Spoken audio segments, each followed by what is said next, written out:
We on the earth, all praises, glory, and honors to the Most High, the God of Abraham, Isaac, and Jacob.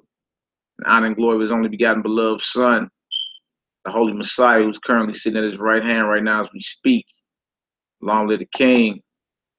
Your brother Malachi Maccabee, Honor Humility STL, Melchizedek Media, Hebrew Israelite Radio Network, Sect of the Nazarene. I'm with my family up in this deal. Y'all say Yahoo. Yahoo! Everybody Yahooing in this deal. And we're going over the 4th of July expose our masters' freedom or independence equals our oppression. You know what I'm saying? We're going to be going over Frederick Douglass' speech, too, that he gave July 5th, 1852, in Washington, D.C. You know what I'm saying? And explaining why we shouldn't be observing this holiday anyway. You know what I'm saying? Negroes right now outside my window popping fireworks. But you just was mad at the Philando Castile verdict. You know what I'm saying? Like you don't like the oppression. You want to get rid of the oppression, but you want to keep the system. The oppression is a byproduct of the system. So the whole thing got to come down. You Negroes have no business popping no fireworks on July 4th. This has nothing to do with you. Your master's independence or freedom equals your oppression. And when you're done talking, this heathen declared his independence. Declared it.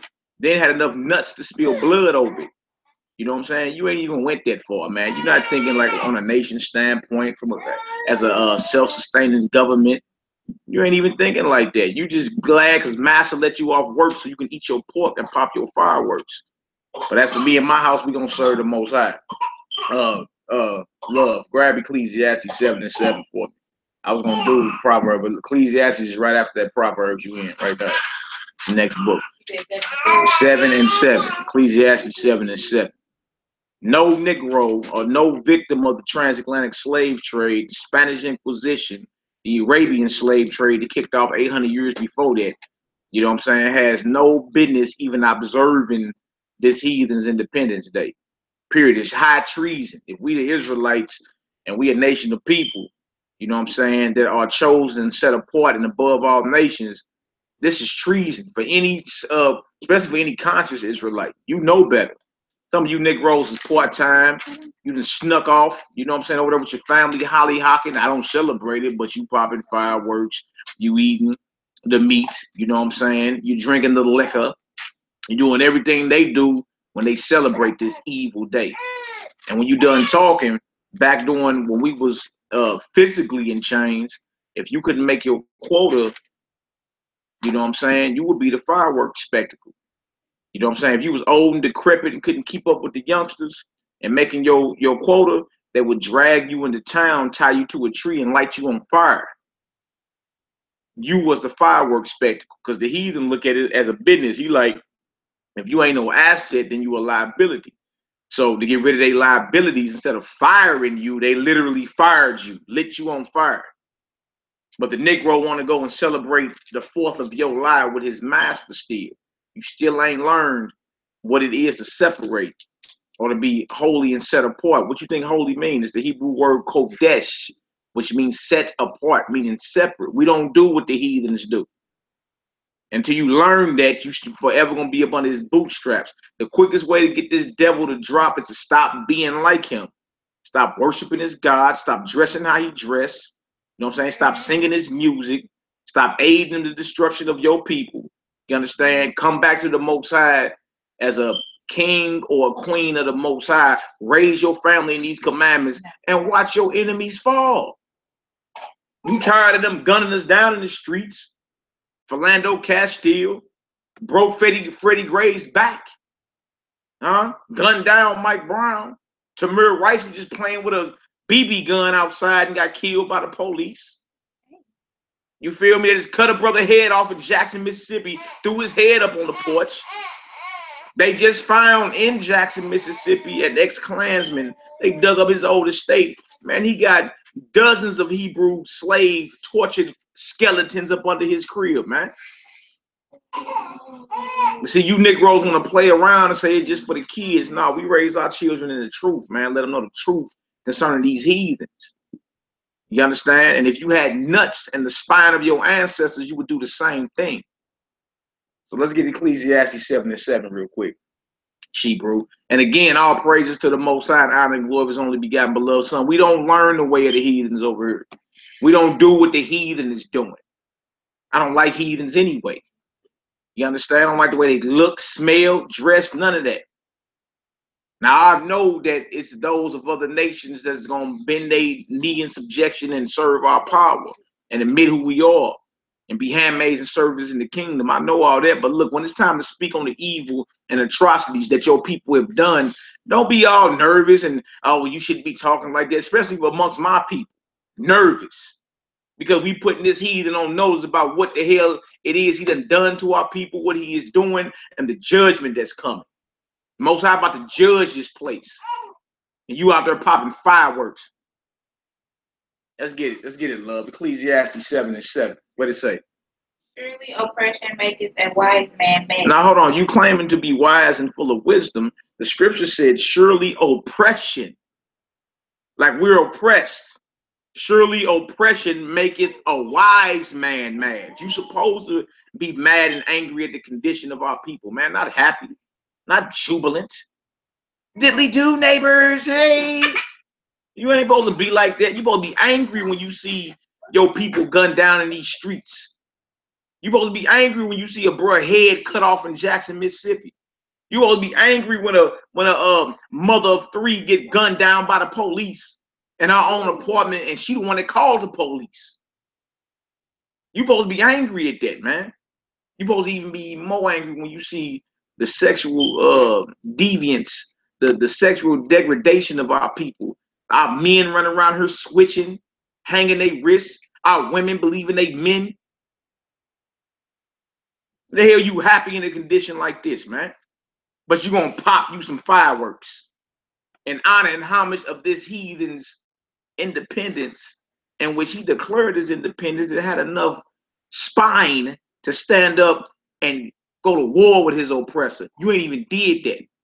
And we ain't even advocating that because our Redeemer on the way. I'm saying the nerve of you to even pop a firework. Go ahead. Surely oppression maketh a wise man mad. So anybody, well, that's not a wisdom you're using. According to the scripture, I'm supposed to be angry. Just don't sin. Don't allow my anger. Don't have my anger as an excuse to break a commandment or law of the Heavenly Father. But I'm very mad at the situation that our people are in. You ought to be too. All right. Surely oppression make a wise man mad. What else to say, love? And a gift destroyeth the heart. Yeah, gift destroyeth the heart. In other words, start giving you Negroes government jobs, allow you to pay taxes, allow you to pay a car note, mortgage, and what you getting robbed on that too.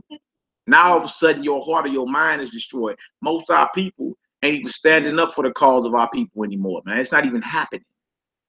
It's not even happening. Our people not even standing up, and it's out blatant disrespect. And then you mad at the younger generation, but it's you old Negroes that failed us. You know what I'm saying? You wonder why the younger generation all jacked up. Well, that means the generation before them dropped the ball in. You know what I'm saying? And to finally brothers and sisters start standing up in these last days and saying, look, man, the hell with all that, man. We don't want nothing to do with you devils. You know what I'm saying? We're going to serve our God. We're going to serve our power. You know what I'm saying? If it take every fiber of our being, we're going to raise our children in the commandments of the Most High. We're going to instruct our wives in the commandments and scripts of the Most High. We're going to serve our Father. And that way he can bring judgment, because in our obedience, he will fight our enemies.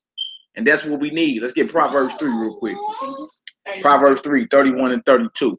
I'm going to read some of this speech from Frederick Douglass too. And for y'all that don't know, it's on YouTube. You can type in Frederick Douglass speech, July 5th, 1852, or what does the 4th of July mean to the Negro? Type it in. You can read it for yourself. I advise you to save it, study it, go back over it. I'm going to be doing different sections of it. You know what I'm saying? But it's a very powerful speech. You know what I'm saying? And our people need to know this. Our children that's in school need to understand what it is, man. Like this was doing slavery. He had enough spine. He had enough spinal heart. You know what I'm saying? Enough strength in his spine to stand up and say, you know what? I'm going to tell y'all flat out that this is evil. Why am I even here speaking? I need Proverbs 3, 31 and 32. That's where y'all should be. Y'all should be there. Proverbs 3, 31 and 32. Envy thou not the oppressor, and choose none of his ways. The scriptures say, envy thou not your oppressor, and choose none of his ways. It don't say half of his ways, some of his ways. You know what I'm saying? It say don't choose none of his ways. Don't envy your oppressor. Don't be jealous over what he got and what he got going on. Choose none of his ways. Come on, love. For the forward is abomination to the Lord, but his secret is with the righteous. So the forward are those that envy their oppressor and are choosing the ways of their oppressor. Surely oppression maketh the wise man mad. You see what it says? So it said, don't envy your oppressor, don't choose none of his ways. Well, the forward is an abomination to the Most High. The forward are people that envy their oppressor and are choosing the ways of their oppressor. That makes us abominable, disgusting to our Father, and which we shouldn't be doing. All right, let's grab, I need Matthew 15 real quick. Matthew 15. Start around verse 7. Matthew 15, start around verse 7. I'm going to get into some of this speech. Matthew 15. Y'all try to, y'all best bet is to go to the table of contents. Y'all short letters. You know what I'm saying? We're not going to be able to stop and find every script for y'all. Go to the table of contents, look for the book of Matthew. Matthew was the first book of the New Testament. Yeah, Matthew 15, verse 7. The table of contents is always in the beginning. It's always in the beginning. If you don't know where it's at, all you got to do is go to the table of books of the Bible. Find Matthew. This is the pages on. Matthew is the first book of what's called the New Testament. You're going to chapter 15. All right. And then we mess around in the evening watching Birth of a Nation. You know what I'm saying? That's 14.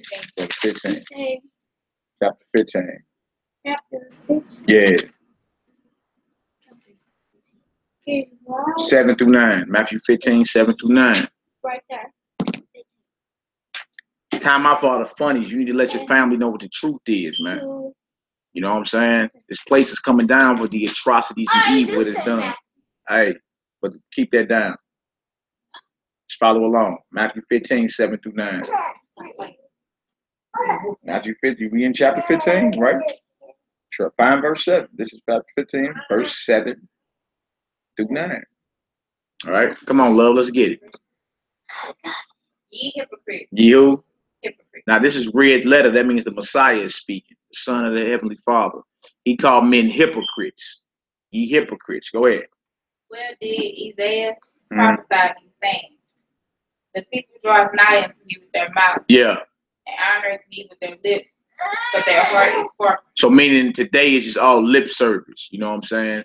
People say they love the Most High. I love the Lord. I love Jesus or whatever. You know what I'm saying? But it's just lip service. You know what I'm saying? Those the Messiah was calling men hypocrites. Because it's just lip service today. Come on, let's get it. Verse 9. But in vain they do worship me. Yeah. Teaching for doctrine the commandments of men. So the commandments of men, like the fourth of your life. That's a commandment of man. And what the Messiah called it, he called it vain worship. Hey, sit up, boy. Sit up. He called it vain worship. Vain means worthless. It means nothing. So why your people get mad at you because you ain't allowing them babies to pop fireworks or whatever it may be. It's for the kids. The script called it vain. It's a commandment of man and it means nothing. It means nothing. And even one of our ancestors, Frederick Douglass, had enough understanding to know this holiday means nothing to us. You know what I'm saying? A Negro straight spend all his money on some fireworks and then burn it up. You might as well burn your money. What are you doing?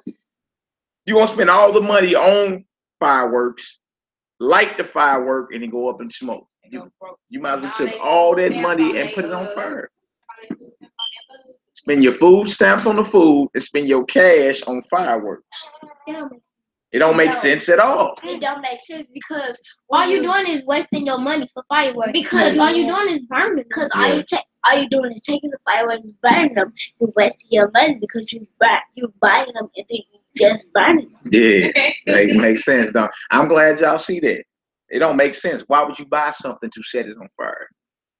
Does that make sense? No. Why does it make sense? If we buy stuff just to burn it. Yeah. You know, like what's the meaning? Why you gotta stuff into the category? That does not make sense. It don't make sense. Probably hurt God. I mean, it was if you get into like the book of Joshua or whatever, it go into the Tower of Babel, and when they was building a tower up to heaven, they actually built a tower. Men, when they was united, they had in their mind that they could go to war with God. They was angry at the Most High for bringing the flood on the earth. So in their feeble minds, they thought that they could build a tower into the heavens. Let you know what kind of technology they was dealing with back then.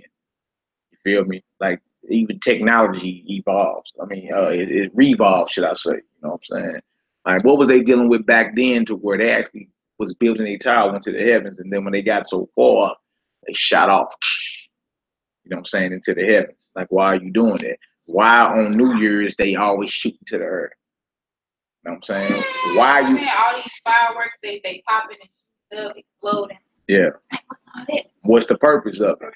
You know what I'm saying? And that's a good question. They really don't get that they could be on fire from setting fireworks because some people don't know how to work fireworks. Yourself could be on fire. Yeah. Like that's why we don't play with fireworks. Yeah. Real talk. So it don't make sense for us to even be doing it. Why would you buy something to set it on fire? It's insanity. All right. You should have brought all your money. It's called thinking. That's why you got to brain. Oh, I know those sticks that they be. Them are called sparkles. Yeah, they be putting them on fire. Yeah, sparkles. Also, they use them to light their little Roman candles. We not no Romans. What are we doing? We Israelites. We Israelites. That's right. So look. So he said it's vain worship if we teaching for doctrine the commandments of men. All right. Let me get one more, and we're gonna jump into it. Isaiah 29. Isaiah 29, 9 through 14. Isaiah 29, 9 through 14. Isaiah 29 is in Isaiah's and what's called the Isaiah. Yeah, he's one of the prophets. That's in what's called the Old Testament. Isaiah the 29th chapter. Isaiah chapter 29. Isaiah chapter 29. In the Old Testament? Yeah, 9 through 13. Isaiah 29, 9 through 13. That's right. So what we learned so far, we learned that the traditions of man, the traditions of men are vain worship when it comes to the Most High. Vain means worthless. Worthless means you're wasting your time. You're doing it for nothing. Okay, so if July 4th is not a commandment of the Most High, the God of Abraham, Isaac, and Jacob, then it falls up under the category of being a tradition of man. Y'all understand that? Yeah. You understand that? It's a tradition of man if it's not a commandment of the Most High. And we just read that it was called vain worship. Vain meaning you wasting your time. Worthless. It's worthless. Okay? So Isaiah 29, let's read 9 through 13. Isaiah 29, 9 through 13. Stay yourselves and wonder. Yeah. Cry ye out and cry. Yeah. They are drunk, but not with wine. So hold on, how are you drunk, but it's not with none of that cognac or that wine? He's describing a spiritual drunkenness. Our people claim they sober all day. I don't drink, I don't smoke, but they the same ones out there celebrating this right here. So that prophet Isaiah, through the spirit of the Most High, was prophesying about the condition of our people. They drunk, but it's not from drinking wine. Okay, because too much wine I have you feeling a little tipsy. All right, go ahead. Yeah. Go ahead. They stagger, but not with strong drink. They staggering like they feeling good, drunk, but it's not from drinking no hard liquor. Talking about this, our people are spiritually drunk out here. When you see this going on, when you see Merry Christmas, when you see Happy Halloween, Happy Thanksgiving, Valentine's Day, New Year's, all these holidays, Mother's Day, Father's Day, all of them have nothing to do with the God of the Bible. None of them. And these holidays not even for black people, they for white people. Because they the one that celebrate. We was up in we was slaves when they did that stuff, so we just kept working while they was having their fun. There you go. So it has nothing to do with us. Make sense? All right, come on. For the Lord hath poured out upon you the spirit of deep sleep. Yeah. And hath closed your eyes. Yeah. The prophets and your rulers, the seers hath he covered. So all the spiritual men that you go to for answers, like your preachers and all them, they justifying all this because the Most High have closed the eyes of the so-called elders and leaders. Why? Because our forefathers turned their back on him. So in these last days, he done raised up certain people to stand up and preach his truth. You know what I'm saying? What you had to say? The only white people do it. It's for they started with the black people though, right? It started with dark skin. It started with dark skinned people, Babylonians, Nimrod and them before the white man even got it. Yeah, white people ain't just heathens. They not the author of it. You just know your modern day oppressor is the so-called white man. But it was dark skinned nations that had us oppressed back in the Bible times, like the Egyptians. They was dark skinned people just like us. You know what I'm saying? But they was a different nation than us. So all black people are not the same people. That's so important. we're not black, we're not brown. No, like brown? that's just your color. You're an Israelite. You're not an Egyptian. You're not an Ethiopian. All those are dark skinned folks. You're not an East Indian. You're not an Arab. You know what I'm saying? Arab. That's those. People that own a store around the corner. Yeah. Liquor store. Ishmael. They Muslims. You know what I'm saying? The light skin, we call them sand niggas sometimes. Arabs, you feel me? So we not none of them. We are dark skinned, brown skinned people. But our nation, we are the Israelites. The world is divided into nations, not color. All right. Majority of people on the planet got color in their skin. But as a nation, you are a descendant from Abraham, Isaac, and Jacob, the forefathers in the Bible. You understand that? So it was wicked people, wicked dark nations that started all of this idolatry, like these Babylonians. You know what I'm saying? White man got it and just perfected it. And so did they even get a chance to celebrate them before we went to slavery? Who did? Like the dark skinned people. Yeah, but they wasn't celebrating the 4th of July. The 4th of July got to do with this white man. They got all to do with this white man's independence from Great Britain. For Christmas, the dark nations, they were going to back then. Nimrod and all them. But that's a whole nother. Is real and he's white. Yeah, he ain't real. But look, that's a whole nother topic. Let's stay on topic. All right, this 4th of July got to do everything with this so-called heathen earth that's still ruling over you. All right, come on, well, let's read. Verse 11. Yeah. And the vision of all is to come unto you as the words of a book that is sealed. Yeah. Which men deliver to one that is learned, saying, read this, I pray thee. Mm-hmm. He said, I cannot, for it is sealed. Mm-hmm. So meaning the preachers and all them, the book has been sealed. Everybody is not equipped or even qualified to teach the Bible. It's just what it is. You know what I'm saying? The book has been sealed and only revealed to a chosen few. All right, let's read. And the book is delivered to him that is not learned, saying, read this, I pray thee. He said, I am not learned. Mm-hmm. Wherefore the Lord said, for as much as this people draw near me with their mouth and with their lips, do honor me, but have removed their heart far from me. She's just lip service. Come on. And their fear toward me is taught by the precept of men. The fear of the Most High today is taught by the precept or the traditions of men. They talk about. Yeah. I'm saying, like, everything that's taught about the Lord or taught about the God of the Bible is taught through the traditions of men. That's it. There is no commandments being taught.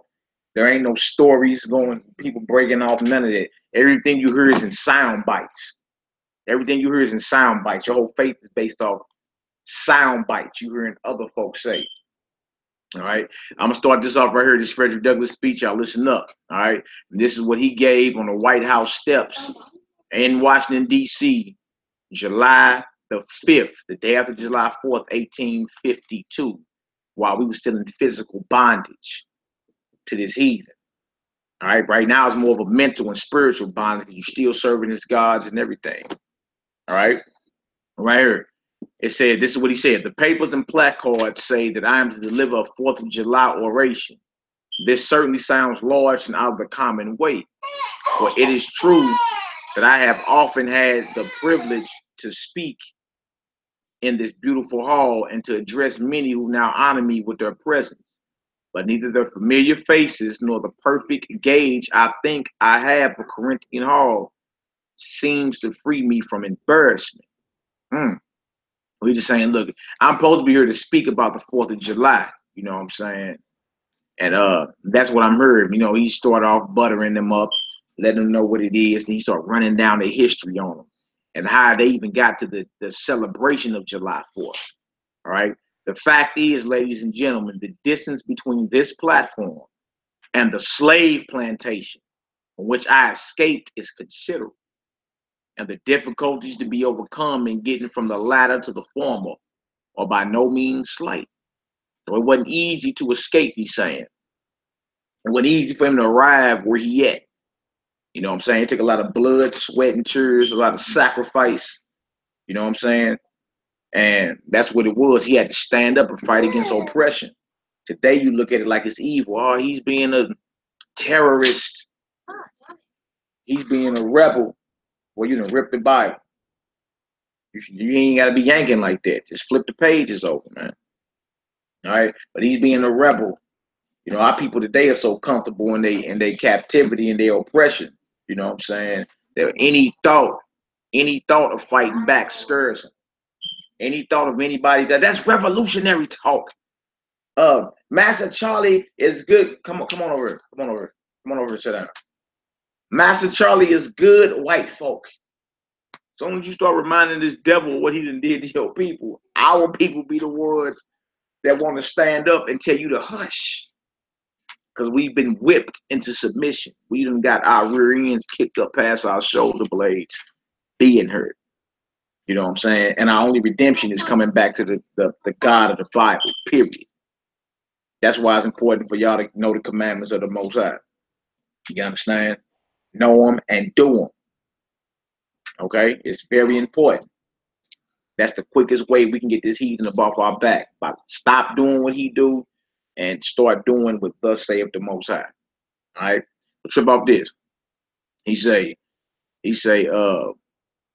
that I am here today is to me a matter of astonishment, as well as of gratitude.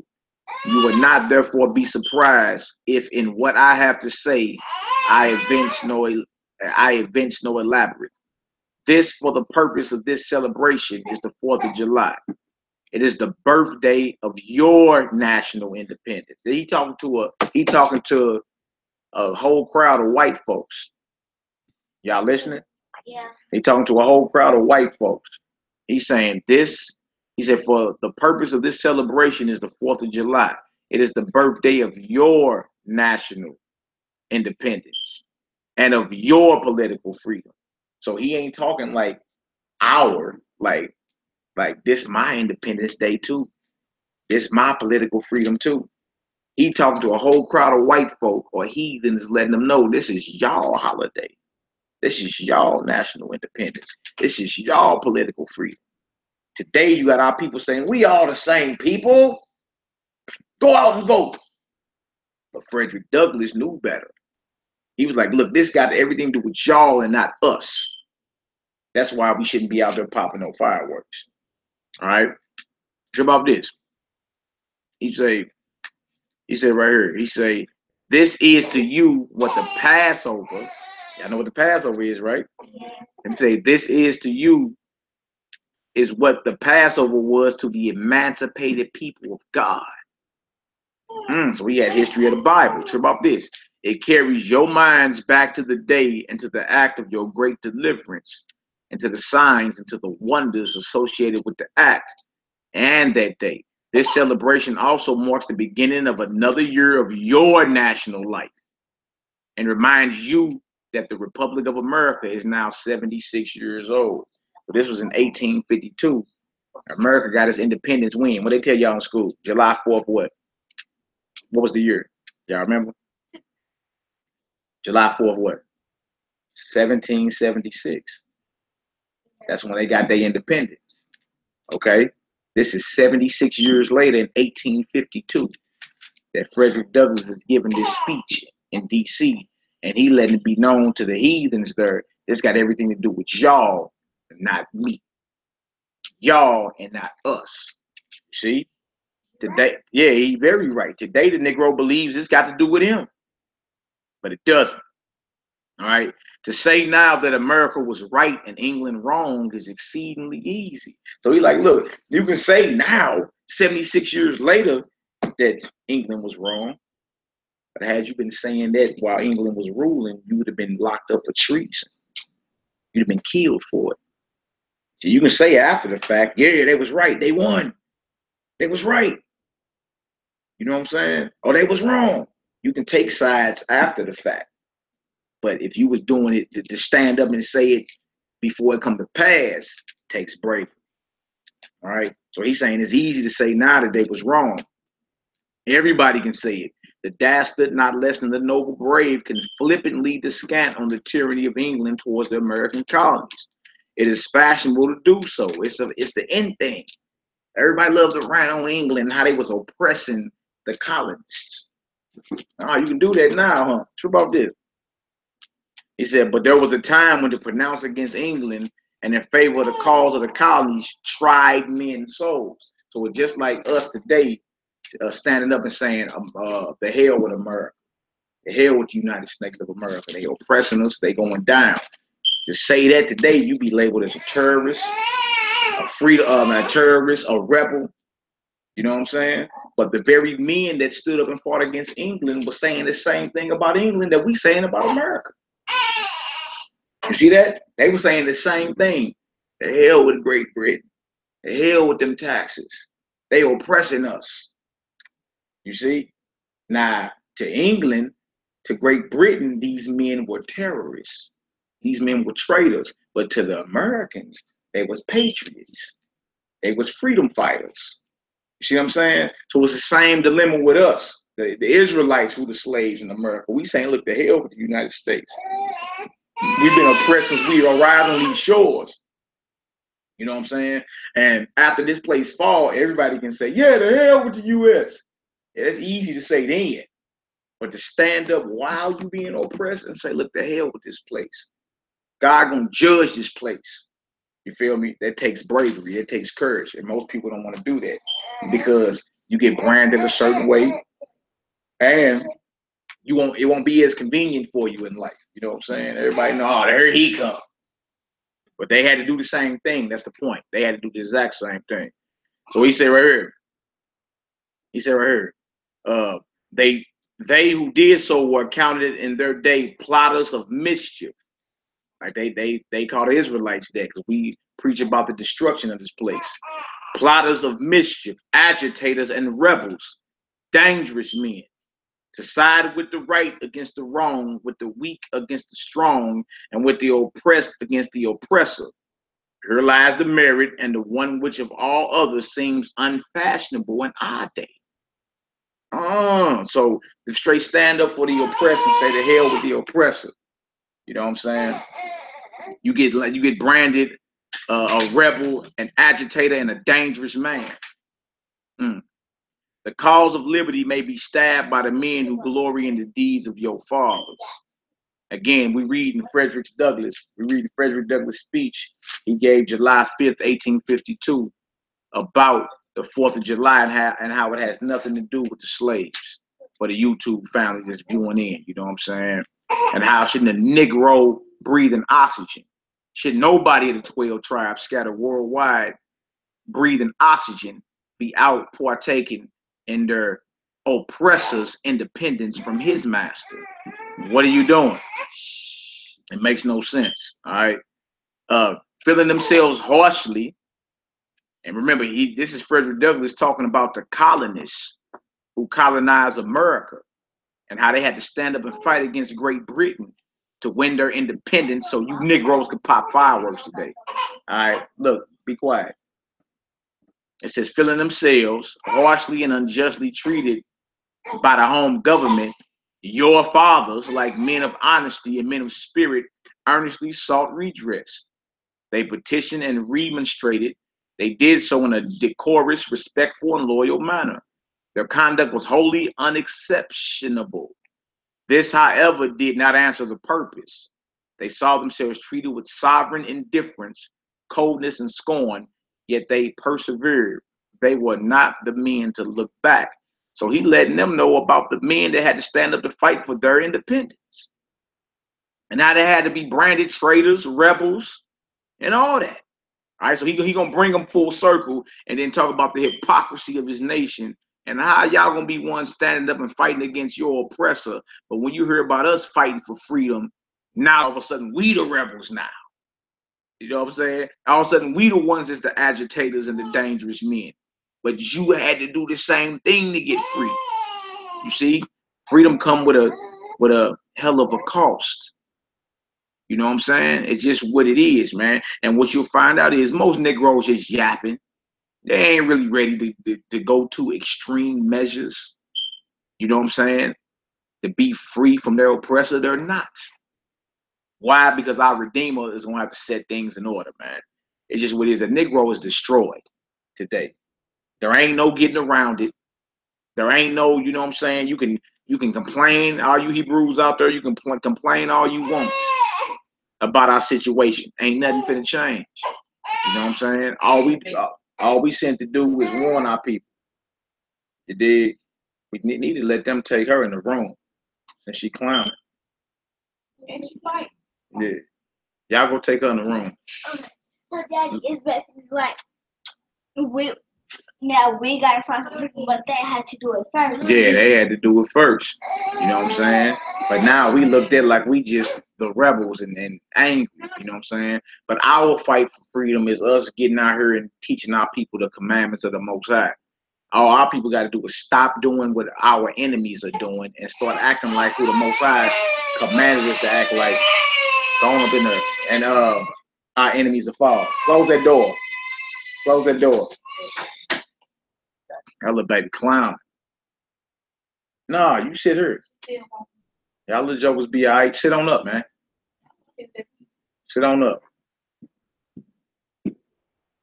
Get off your knees.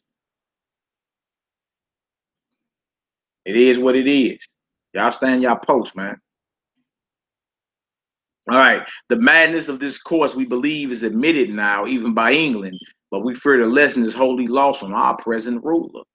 You feel me? So it even after it was over, said and done, England had to admit that their oppressive regime was wrong. But you can't tell the so-called white man in America he wrong. It's like a bomb exploded. You know what I'm saying? It's like a nuclear bomb then dropped or something. Like, how was England wrong for oppressing them, but they not wrong for oppressing us? You see what I'm saying? So listen, because Frederick Douglass is bringing them full circle. He let them know this is the history. This is how y'all got free. Y'all forefathers stood up and fought against oppression. They had the right to do so. You understand? Now, if y'all celebrating that and y'all so hunky-dory about that, how in the hell do y'all own slaves? How in the hell y'all murdering these bros in these streets? You understand? Trip about this. Oppression makes a wise man mad. We read, that was our first scripture, Ecclesiastes 7. Frederick Douglass was quoting script. Oppression makes a wise man mad. Your fathers were wise men. And if they did not go mad, they became restive under this treatment.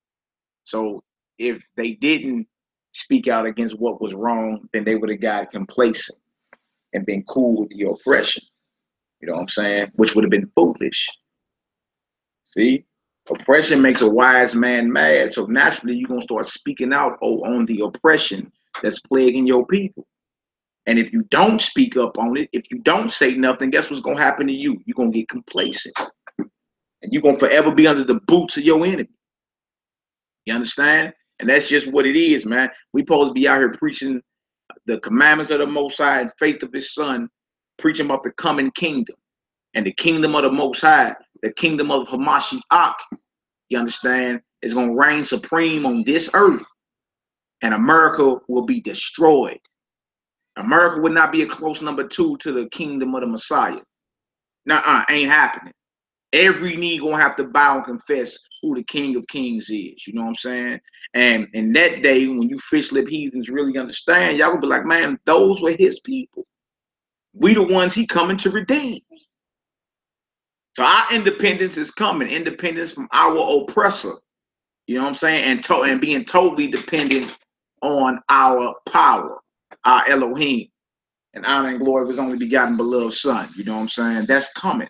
And that's the gospel. You know what I'm saying? There's a kingdom coming, and the kingdom that's coming ain't going to be second fiddle to America, Russia, Iran, Syria, none of them. All of them going down. And all of them going to have to come pay tribute in the kingdom. You know what I'm saying? Or they going to die. That's just what it is. So when you hear the brother say, we got next, that's the truth, man.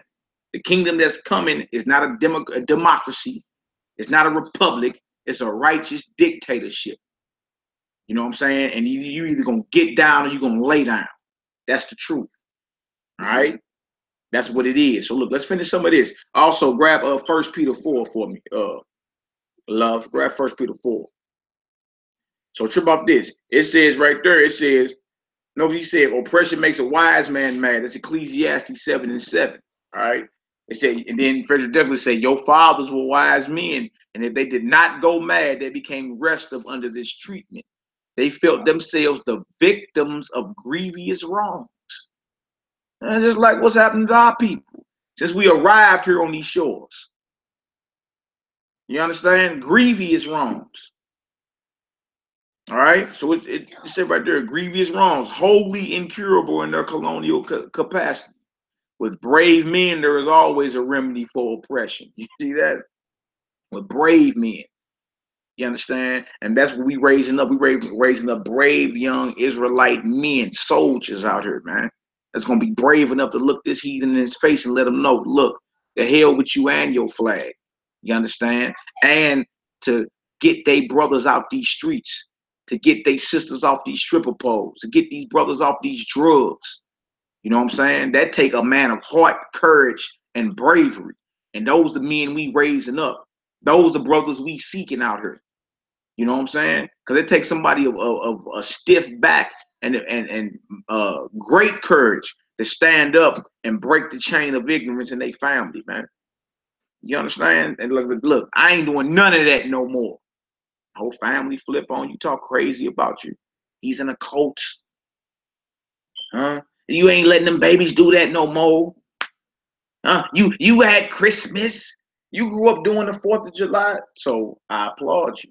You know what I'm saying? Because that takes confidence. That takes courage. That take for someone to be real brave, to stand up and say, look, the hell with the traditions I've been taught. If it ain't about the Bible, I don't want nothing to do with it. You understand? And that's the mindset we gotta have. You know what I'm saying? The Bible, believe it or not, the Holy Scriptures is the blueprint to our revolution. The Scriptures are. You understand? And before we can get physically free, we first must be free inwardly. We got to bang against what's plaguing us, and that's sin. That's why the commandments are so important, because transgression of the commandments is sin. So we first got to know what our enemy is and how to properly wage war against our enemy. You understand? If not, you take a whole bunch of Negroes and put them and just cut them loose on a plot of land, that kingdom will fall overnight. You understand? We got to be instructed in righteousness and in the spirit of the Most High on how we supposed to move and maneuver out here. And that starts with knowing the commandments of the Heavenly Father, man. You feel me? And raising your children. Be a diehard Israelite. Raise your family, instruct your wives, instruct your children in what thus saith the Most High. And as we're doing that, you're going to watch this kingdom fall more and more. You understand? The quickest way to make this heathen fall is to stop doing what he's doing. Don't do what the heathen do. Do what the Lord say do. Do what the Most High, Yahweh, say do in the Scriptures. You know what I'm saying? And you grow up mighty. You little jokers will be better than us. You know what I'm saying? You grow mighty out here to where the Most High fight all your battles. That's what we want. We don't want to make the same mistakes of our forefathers who turned their back on the Most High. And that's how this heathen got over us. The heathen got over it because we turned our back on the Most High. And the Most High said, oh, yeah, I got something for you. I'm going to send them heathens on you. You want to listen to me? Bow to him. I'm tired of bowing to heathens. You know what I'm saying? So we got to turn back to our Father so he will fight for us. All right? That's just what it is. Don't you want God to fight for you? Don't you want Yah to fight for you? What about you? Don't you? Don't you want the Most High to fight for you? Or you want the Most High not to fight for you? What you want? You want the Most High to fight for you, right? So the best way to do that is to do what he says. Okay? You do that by being obedient, staying away from the 4th of July is one example. Okay? Keep the feast days. Now I take y'all to them feast days. You know what I'm saying? Y'all be having fun at the feast days, right? So we have fun. We just have fun doing what the Most High say. All right? Make sense? Say Yahoo. No. All right, little jokers. That's what I'm talking about. All right, now check this out. Check this out right here. All right, love. Where you at? I told you grab what? 1 Peter 4? Yeah, We're going to read 1 through 4. Now, sure about this. With brave men, there is always a remedy for oppression. Just heard the idea of total separation of the colonies from the crown was born. See, so they knew. They say, look, for us to get our independence, we got to separate. Today, that's looked at as being radical. Our people don't want to separate, so that means our people don't want their independence. They don't want their freedom. You see? If you really want freedom from your oppressor, you first must what? Look, you stay over there, I'm going to stay over here. You feel me? We first must separate from them. Now, separation from them will do nothing if you go somewhere else and you acting just like them. You see? So the first step to separation is to stop doing what he's doing. Go tell all your cousins, okay? And all of them. We don't do this because we trying to get back. We trying to get our power that God gave us back. That Yah gave us back, all right? And the first thing we got to do is stop doing what they're doing by separating from them. The first key to separation is stop mocking him. Not mocking him, stop mimicking him, okay? Stop trying to copy after him. You know how sometimes you see him do something, y'all copy each other? I mean, that's fine, y'all brothers, okay? But you don't want to copy the heathen, okay? You understand? Yes. All right. So they knew that they had to separate, all right? It was a startling idea, much more so than we at this distance of time regarded. The timid and the prudent, as has been intimidated of that day, were of course shocked and alarmed by it. So meaning the ones that were brave said we got to separate. The ones that were soft, it's like, oh my God, what do they mean separate? No, I mean lives are going to be lost. Oh my God, it's going to be war. It's going to be bloodshed. You know what I'm saying? But that's the cost of freedom. All right? When you go back to the Passover, the Most High had to put a hit down on Pharaoh and his. You know what I'm saying? Because he wouldn't let us go. So he had to straight come through and kill the firstborn of Pharaoh. Because Pharaoh then was killing our firstborn. The Lord said, I'm going to pay you back. I'm going to pay you back in spades. You killed my sons, I'm finna come kill your sons. Then you're going to have to let my people go. That's why we celebrate the Passover. See that? See? So it's all about revolution. It's a reason why we do what we do. It's like it's a reason why the heathen do what they do. You know what I'm saying? But it has nothing to do with us, so we shouldn't be doing it. You understand?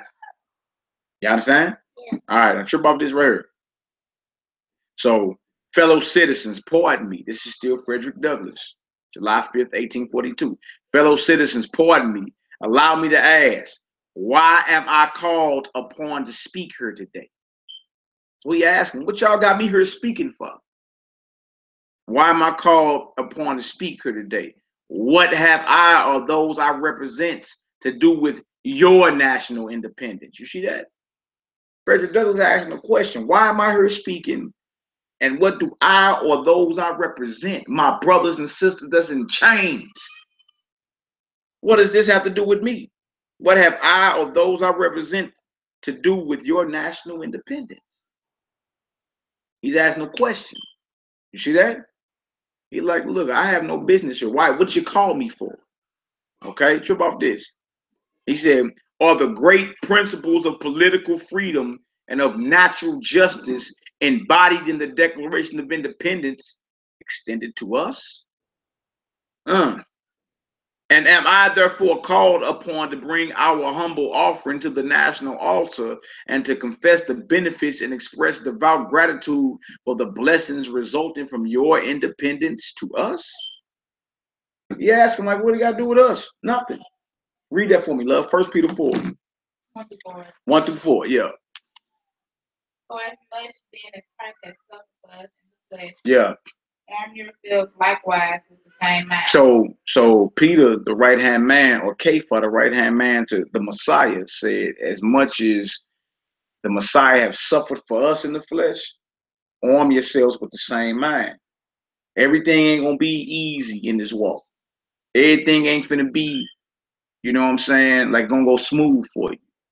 You're gonna go through your fiery trial in this walk right here. So the first step is to arm yourselves with the same mind. Prepare yourselves to be tried in this walk right here, because you are. And one of the trials you go through is when you tell your people, we don't do that no more. No, we don't do the 4th of July. That's the white man's holiday. You see what I'm saying? Prepare yourselves to be talked about and mocked. They're gonna talk bad about you. Yeah, party poopers, it don't even mean that no more. Yeah, y'all party poopers, it don't mean that no more. It's just family getting together. But the fact of the matter is, you wouldn't even be doing this had not this event from hundreds of years ago happened. It just ain't pop up out of nowhere. You know what I'm saying? All right, come on. What else to say, love? For he that hath suffered in the flesh hath ceased from sin. Yeah, come on. That he no longer should live the rest of his time in the flesh to the lust of men, but to the will of God. You see that? So you don't live once you come into the truth, y'all Israelites, you know what I'm saying? You don't spend the rest of your life according to the lust of men or the will of men. You gonna do it because man doing it. No, you spend the rest of your time and serving the Most High according to the will of the Most High. Y'all understand? Yahoo? Yahoo. All right, come on. Verse 3. Yeah. For the time past of our life may suffice us to have wrought the will of the Gentiles. Our past life, we was working the will of heathens. Gentiles are heathens. Okay? You know them heathens you be seeing? Them heathens y'all be seeing? Those are Gentiles. All right? Now, Gentiles have their own God. They don't worship our God. They got their own God, their own feast days, like this July 4th. Okay? This is a heathen's holiday.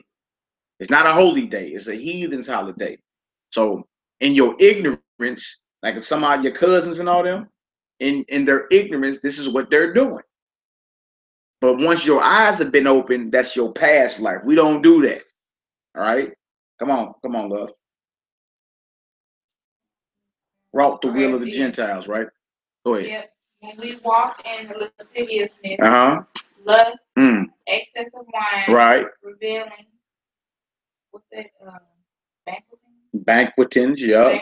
And abominable idolatry. Abominable idolatry. We read earlier what a forward is an abomination to the Most High. The forward are those that envy their oppressor and choose the ways of their oppressor. You become an abomination in the eyes of the Most High.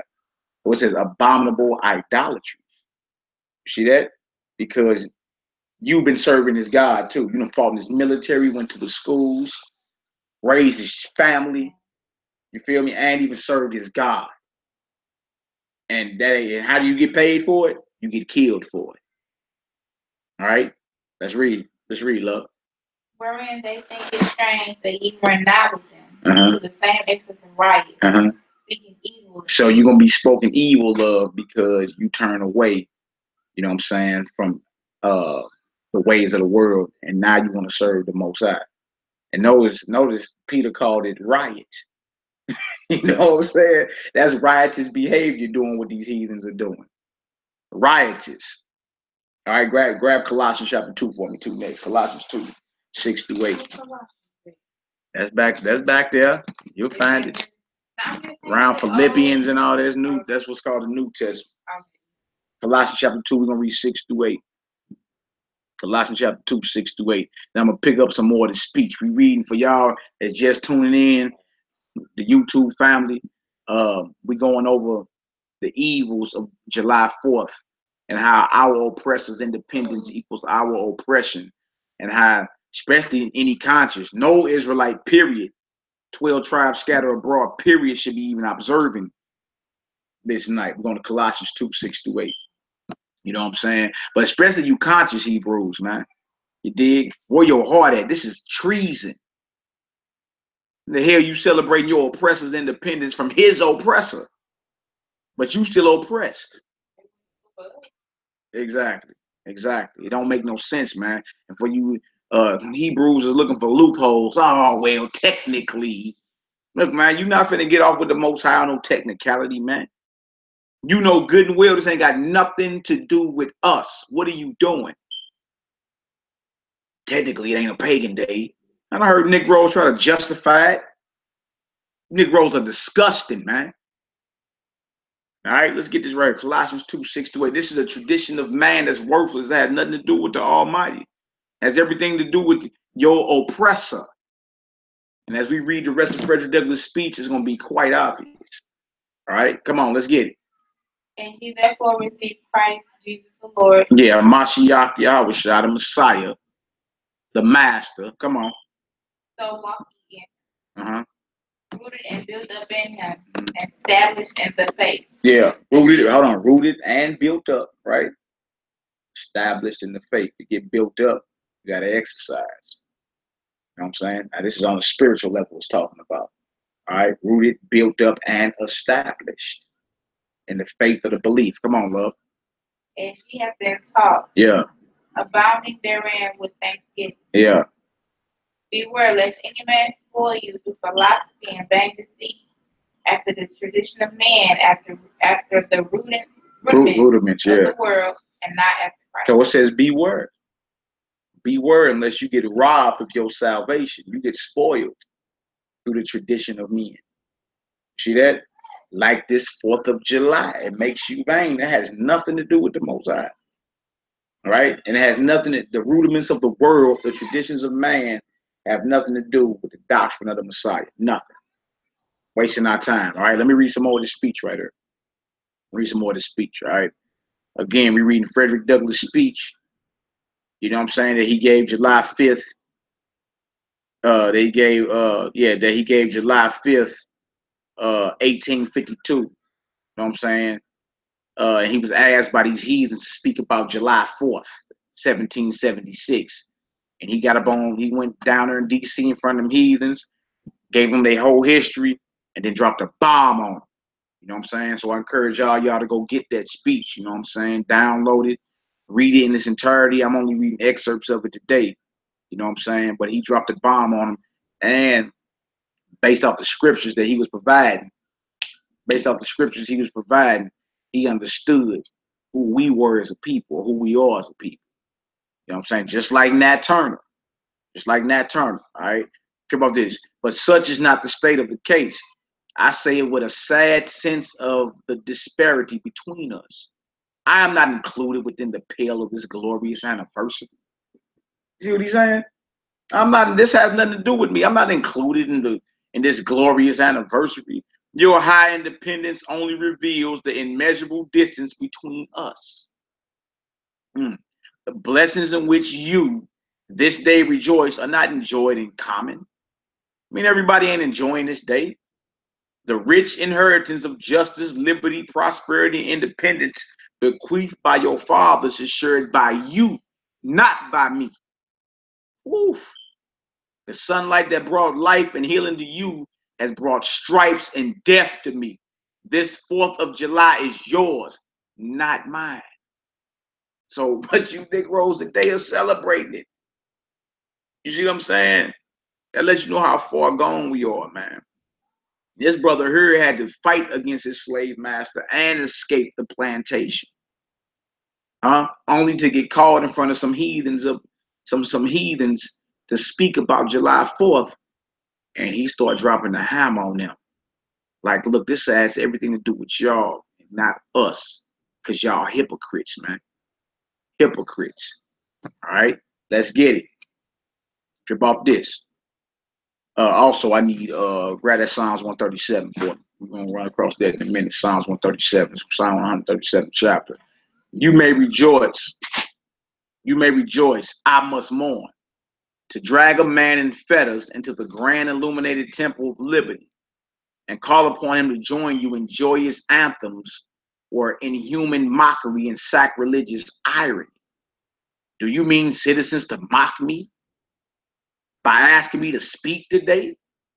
If so, there is a parallel to your conduct. And let me warn you that it is dangerous to copy the example of a nation whose crimes, lowering up to heaven, were thrown down by the breath of the Almighty, burying that nation in irrecoverable ruin. I can today take up the plaintive lament of a peeled and woe-smitten people. So he letting America know, y'all copying Egypt. Egypt never recovered. Once the Most High dropped that hammer on Egypt for what they did to us, Egypt to this day never recovered. Egypt is a dust bowl to this very day, 3,500 years later. Where he telling America back in 1852, y'all copying Egypt, who was destroyed by the breath of the Almighty. So what you think gonna come to America? That's why the Negro should not be in that American spirit, like he a good old, like the Sheriff David Clark Negro. All these so-called Uncle Tom Negroes, these coons out there. Or I call them monkey men, because coon mean the established Negro. I call them monkey Negroes. You dig?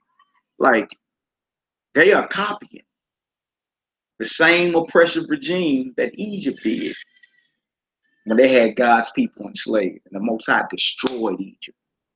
To this day, it has never recovered. So what you think gonna happen to America and all the spots that got us, but even more? You know what I'm saying? They got to answer for their crimes against us. They must answer. And it ain't going to be by our hands. It's going to be by the hands of the Almighty. Just like when we left about Egypt. Just like when we left about Egypt. It wasn't by our hands. It was by the hands of the Almighty that we came about it there, man. And then when the Most High dropped Egypt, the whole world was like, whoa. See, that's when we was independent. That's what the Passover is about. Now, there's a greater Passover coming when we get redeemed from her. So great, we ain't gonna be bringing Egypt up no more. Beautiful. That's when we rejoice and sing as a people. You know what I'm saying? But you Negroes is out there doing that, man. Y'all sickening, and y'all know better. All right. Now trip off this right here. It says, this is what you're gonna get next. Psalms 137, love. By the rivers of Babylon. Here go Frederick Douglass again, quoting scripture. Huh? By the rivers of Babylon, there we sat down. Yea, we wept when we remembered Zion. We hanged our harps upon the willows in the midst thereof. For there they that carried us away captive required of us a song. Read that Psalms 137 for me, love. By the rivers of Babylon, there we sat down. Mm-hmm. Yeah, we wept when we remembered Zion. Yeah. We hanged our harps upon the willows in the midst thereof. For there they that carried us away captive required of us a song. Mm-hmm. And they that was get off your knees. And they that wasted us required of us mercy. So in other words, they was carrying us away captive. A lot of times to keep us from plotting on escaping, they made us sing. And made us sing joyous. You know what I'm saying? So they carrying us away captive. They gonna make you sing. This heathen did that here in America too. Showing you that the mystery Babylon spoken of in the scriptures, even though it's a worldwide network, its backbone is military structure and its financial structure comes right through New York City every Monday morning. You know what I'm saying? Make no mistake about it, man. The United States got over 1,000 military bases and it's only 7 continents and 191 countries. You understand? America got 1,000 military bases throughout the entire earth. You can't tell me this ain't the military structure and the backbone of what's called the worldwide network of Babylon. You understand? Come on, let's get it, Shebro. What else to say? Verse 3 again. Yeah. For there that For there they carried us away captive required of us a song. And they that wasted us required of us mirth. Yeah. Saying, sing us one of the songs of Zion. Sing us what? One of the songs of Zion. Sing us them beautiful songs of Zion, because this very day we got the most beautiful voices, especially our daughters, our sisters, you understand? This is where all the Negro spirituals came from. Swing low, sweet chariot. Let my people go. Kumbaya. All these Negro spirituals came from when we was in physical chains. And those, all of them was biblical. All of them was biblical things. All right, come on, let's get it, love. How shall we sing the Lord's song in a strange land? How shall we sing the Lord, the Yahweh song in a strange land? You Negroes singing, happy. You understand? We in bondage around this deal. How are we going to sing Yahweh song in a strange land? Come on, love. If I forget thee, O Jerusalem, yeah, let my right hand forget her cunning. Let my right hand forget her skill. So if I forget that I'm an Israelite, if I forget Jerusalem, the Most High's chief joy, let my right hand forget her cunning, meaning my skill. And that's what has happened here, man. Our people don't even consider that we are the people of the book today. They don't even consider it. We still thinking that we good old Americans and that we the same people as these heathens that's been hunting us since we arrived here. All right, let's read, love. If I do not remember thee, let my tongue cleave to the roof of my mouth. Wow, come on. If I prefer not Jerusalem above my chief joy. Yeah. Remember, O Lord, the children of Edom and the day of Jerusalem. Yeah. Who said, what's that, race? Race it, yeah. Race it, even to the bounds. Knows he said right there. Remember them Edomites. Them Edomites is who you know as white folk today. Our recent and most current oppressor are Edomites. You understand? When the Babylonians, them were Edomites that sacked us. When Babylon first sacked Jerusalem back in 606 BC. Those weren't Edomites. Those were Babylonians. All right? Now, Jerusalem fell again under the Romans in 70 AD. Those were Edomites. And these are the descendants of those Edomites. All right? Thomas Jefferson, George Washington, you heard about them in school? Heard about these heathens as presidents? Ben Franklin, he wasn't no president, but he owned that $100 bill. Andrew Jackson, you heard about these heathens? These heathens are Edomites. All right, so David's saying, don't forget what these Edomites did in the day that Jerusalem was sacked, Heavenly Father. Go ahead, love. Raise it, yeah. Okay, raise it. Even to the foundation thereof. Yeah. Verse 8. O daughter of Babylon, who art to be destroyed. Nah, he's called, so he's, remember, he's talking about the Edomites, right? Then he put another name on, called them the daughter of Babylon. The daughter, meaning a child of Babylon. Okay, go ahead. Who art to be destroyed. Come on. Happy shall he be that rewarded thee as thou hast served him. Yeah. Happy shall he be that taketh and dashes thy little ones against the stomach. Yeah, because you know what happened to Okay. Yeah, because you know what happened to our little. Just like it was paid back to Pharaoh and his firstborn. All what's been happening to our little ones, the kidnappings, the rapings, gator bait, how they used to catch alligators back in the day.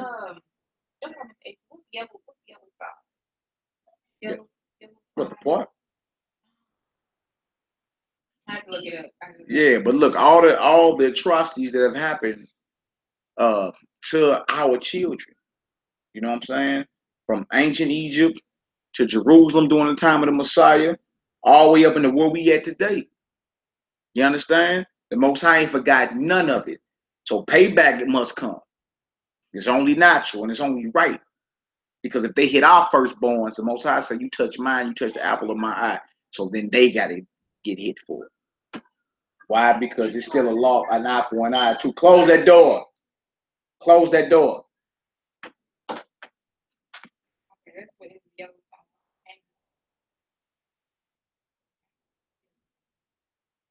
Yeah, so basically Frederick Douglass was reading Psalms 1. He was quoting Psalms 137. And in Psalms 137 is about the payback to our slave masters for harming us, for overstepping their boundaries. You see that? It's payback for that. And notice he said, happy shall he be that taketh and dash your little ones against the stones. Payback. And that's coming. It won't be at the hands of us. It'll be by the hand of the Almighty Creator of heaven and earth. You understand? Because even to this very day, you got people that sneeze at slavery. They look at it like, oh, y'all still talking about that. Look, y'all don't say that to the Jewish folk when they bring up their Holocaust. Y'all don't say that to none of these people that, went through any type of atrocity, and they speak on what has happened. You never tell them to forget about it. Yeah, yeah. All right, trip off this. Trip off this. This is some more of his speech. He said, fellow citizens, above your national tumultuous joy, I heard a mournful wail of millions. So while y'all enjoying and having fun, there's millions suffering behind it. This is hypocrisy at its highest. You understand? I need Jeremiah 10:1 next.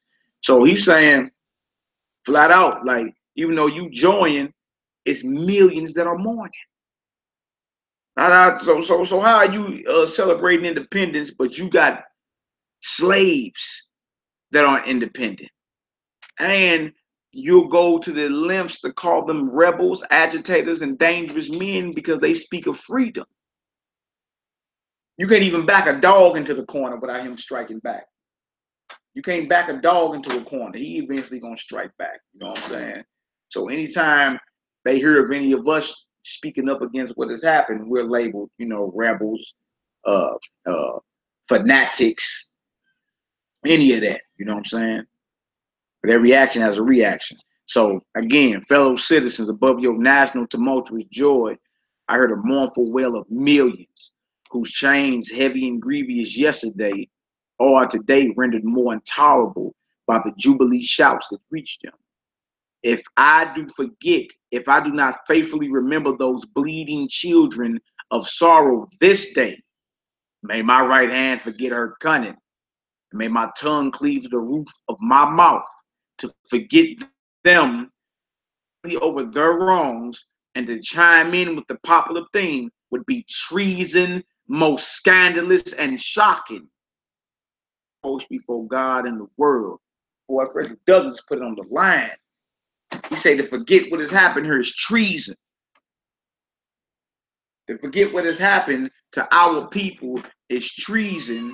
And he said most scandalous and shocking, and will make me a reproach before God, Yahweh, and the world if I forgot what has happened here. Grab Isaiah 49 for me. Love. Grab it, Isaiah 49:15. Grab Isaiah 49 for me. Isaiah 49. You said Jeremiah. Yeah, grab his Isaiah for me real quick. Isaiah 49. Notice Frederick Douglass said, if I forget, that's treason. You understand? Isaiah 49:15. Can a woman forget her suckling child, that she should not have compassion on the son of her womb? Yeah. Yeah, they may forget, yet will I not forget thee. Yeah. Behold, I have graven thee upon the palms of my hand. Thy walls are continually before me. Know what he said? They may forget, but I will never forget. So why the Negroes in, oh, well, that video rubbed me the wrong way. Why don't you all just forget it? The Most High ain't going to forget what has happened here. The Most High ain't forgot what has happened. Why would I forget? And Frederick Douglass didn't forget. He said to forget them, to pass lightly over their wrongs, and to chime in with the popular theme would be treason, most scandalous and shocking, and will make me a reproach before Yah and the world. I will be a reproach before my Maker in the world if I forgot the atrocities that have happened to our people. Why the heathen are celebrating 4th of July. You Negroes have forgotten, and that's why you out there popping fireworks. I said it was treason earlier, and it is. Frederick Douglass called it treason back in 1852. You see that? Grab that Jeremiah 10:1 for me. Jeremiah 10:1. Hear ye the word which the Lord speaketh unto you, all house of Israel. Yeah. Thus saith the Lord, learn not the way of the heathen. Learn not the way of the heathen. Come on. And be not dismayed at the signs of heaven. For the heathen are dismayed. All right, drop that. Grab Jeremiah 17 for me, 5-10. Jeremiah 17, 5-10. Jeremiah 17, 5-10. We got a couple more scriptures. Just want to let the family know, worldwide family know, that our enemies, independence and freedom equals our oppression. You still up on his bootstraps. You still spending his money.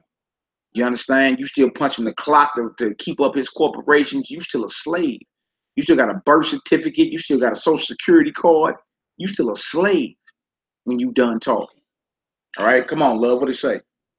Thus saith the Lord. Yeah. Cursed be the man that trusteth in man. No, the script say, cursed be the man that trusteth in man. Our people are trusting on our oppressors. Cursed be the man that trusteth in man. Come on. And make his flesh his arm. Yeah. And whose heart departed from the Lord. So what that's about, tattoo? Nah, it's all about you trusting in man. Okay, that's all it is. And make his flesh his arm. He's breaking down what he said at first. You know what I'm saying? That's all he's going into. You making flesh your arm. Okay. You trusting in man and not in the Most High. All right, come on, let's read. Verse 6. Mm-hmm. For he shall be like the heath in the desert, and shall not see when good cometh, mm-hmm. but shall inhabit the parched places in the wilderness. You see that? You don't want to live in no parched places in no wilderness. You see that? All because you trusting in man. Come on, let's get it. In a salt land and not inhabited. Yeah. Blessed is the man that trusts in the Lord. Yeah. Whose hope the Lord is. Yeah. For he shall be as a tree planted by the waters, and that spread out her roots by the river. Yeah. Shall not see when he cometh, mm-hmm. but her leaf shall be green, and shall not be careful in the year of drought. Yeah. Neither shall cease from yielding fruit. Yeah, so if you trust in the Most High, you're like a fruitful tree. It's planted by rivers, meaning you will always get your water. You know what I'm saying? You're not going to cease from yielding fruit. There won't be no drought for you.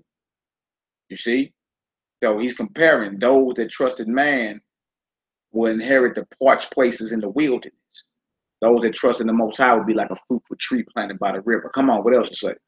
The heart is deceitful above all things. Yeah. And desperately wicked. Come on. Who can know? The heart is deceitful above all things and desperately. The Lord knows my heart. That's what everybody say today. But the scripture say the heart is deceitful above everything you know and desperately wicked. Who can know it? Come on, what else to say? I, the Lord, search the heart. Yeah. I try the rein. Yeah. Give every man according to his way. Yeah. And according to the fruit of his doing. Yeah, that's what he does. You feel me? So he tries our hearts and our minds. You're going to get according to the fruit of your doing, meaning whatever you done did out here that's evil, you're going to have to answer for it. All right? So look, let me read some more of this. Let me read some more of this right here. That was Jeremiah 17, right? Let me grab Jeremiah 16, 10-18 next. My subject then, this is back to Frederick Douglass' speech he gave July 5th, 1852, speaking about what is July 4th to the Negro or to the slave. All right? My subject then, fellow citizens, is American slavery. I shall see this day and its popular characteristics from the slave's point of view. So in other words, he breaking down July 4th. We say he's going to break it down from a slave's point of view. Standing there identified with the American bondman, making his wrongs mine, I do not hesitate to declare with all my soul that the character and conduct of this nation never looked blacker to me than on this 4th of July. Whether we turn to the declarations of the past or to the professions of the present, the conduct of the nation seems equally hideous and revolting. America is false to the past, false to the present, and solemnly binds herself to be false to the future. Woo! Cutting heads in a room full of heathens, while most y'all have been shucking and jiving, trying to save face. Yeah, trying to be politically correct. Nah, man, he laid it on the line here. Standing with the Most High and the crushed and bleeding slave on this occasion. So he's like, I stand with Yah, I stand with the Creator and the bleeding slave on this occasion. I will, in the name of humanity, which is outraged, in the name of liberty, which is fettered, in the name of the Constitution and the Bible, which are disregarded and trampled upon, dare to call in question and to denounce with all the emphasis I can command everything that serves to perpetuate slavery, the great sin and shame of America. I will not equivocate. I will not excuse. I will not use the severest language I can command. I will use the severest language I can command, and yet not one word shall escape me that any man whose judgment is not blinded by prejudice, or who is not at heart a slaveholder, shall not confess to be right and just. So he like, look, I'm gonna bust heads out here with what I'm about to say, and won't anybody be able to deny what I'm saying. You see that? Won't anybody be able to deny what I'm saying? Matter of fact, before you read Jeremiah, look, read Deuteronomy for me. Deuteronomy 28. Deuteronomy 28, 64 through 68. Deuteronomy 28, 64 through 68. Write that for me real quick. Yeah, 64 through 68, since we talking about slavery. Deuteronomy 28, 64 through 68. What's up with you, little joker? You good? Yeah, you all right, though. Stay on up. Stay on up. Y'all good? Yeah, yeah. Stay on up. Y'all good. Get her done. He want to talk about slavery, so let's get her done. And the Lord shall scatter thee among all people. Yeah. Hold on, my bad. Read 15 first for me. The verse 15, then jump down to 64. Now, this is Deuteronomy 28, the infamous Deuteronomy 28 that every Hebrew Israelite breathing oxygen on the planet was broke off when he came into the knowledge of who he was. You feel me? Because the Most High prophesied through the mouth of Moses about our coming condition, our slavery, you know what I'm saying? Our soon coming redemption, our rise, fall, and soon coming redemption. But it all happened because we went against the Most High. All right. And then we got in the hands of these heathens, the worst of the heathen, and they overstepped their boundaries. So for that, they must pay. All right. Come on. What did it say? Deuteronomy 28. First, read that 15 first. Deuteronomy 28, verse 15. Read that verse 15 first. What did it say? But it shall come to pass, if thou wilt not hearken unto the voice of the Lord thy God, to observe, to do all his commandments and his statutes, which I command thee this day, that all these curses shall come upon thee and overtake thee. Notice what he said. He said, if you don't hearken to what the Most High say, these curses are coming. Jump down to verse 64. And the Lord shall scatter thee among all people. Yeah. From one end of the earth even unto the other. So the Most High is going to scatter thee. The thee is us, the Israelites. This is Moses in the wilderness talking to Israel. From one end of the earth even unto the other. How do we get her? How do we get her? Where we at now? Was it voluntarily? We were scattered, right? Come on, let's get it. You in verse 64. Wake up. And there thou shalt serve other gods, which neither thou nor thy fathers have known. Yeah. Even wood and stone. So it's talking about we're going to be serving the gods of these places where we come. All right? Even wood and stone. You got your wooden cross. You got your cobblestone for Islam. And idols are made out of these. Idols are made out of wood and idols are made out of stone. Okay?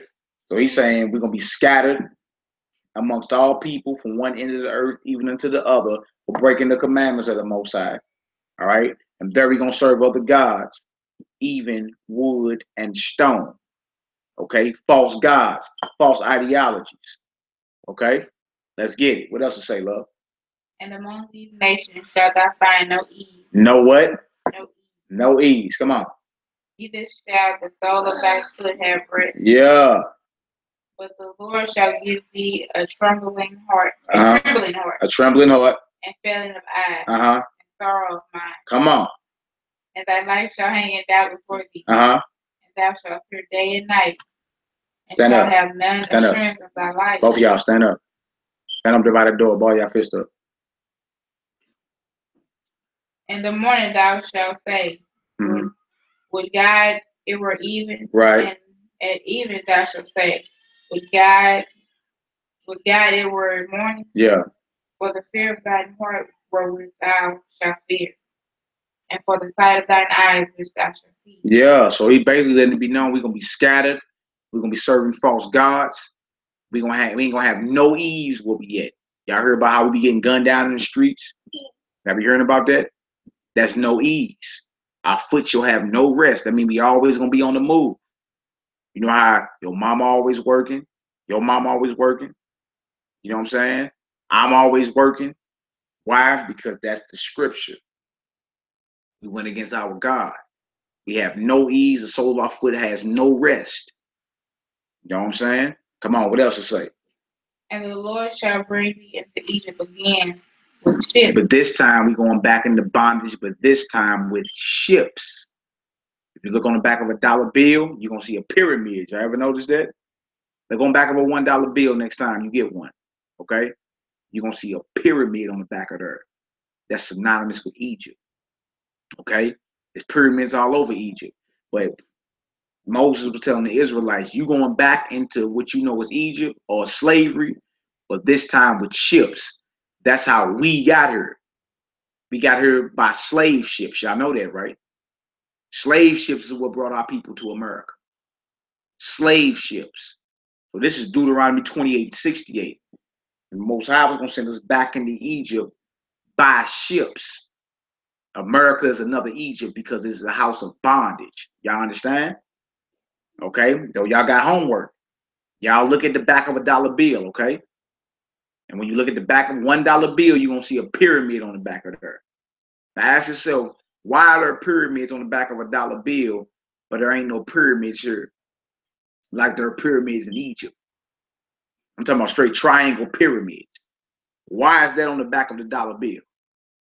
Because we back in Egypt again. Our forefathers that was in Egypt during the Passover, we are the children of our forefathers that were in Egypt during the Passover.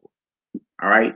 3,500 years later, we the Hebrew Israelites in this spiritual Egypt called America. Y'all understand? Huh? Okay, what else to say, love? What else to say? What else to say? By the way whereof I spake unto thee. Yeah. Thou shalt see it no more again. And there ye shall be sold unto your enemies. No. Just sold unto your friends. No, say sold into your enemies. You know what I'm heathens y'all be talking about? Heathens? Those are your enemies. Okay? Come on. What else to say? Sold into your enemies.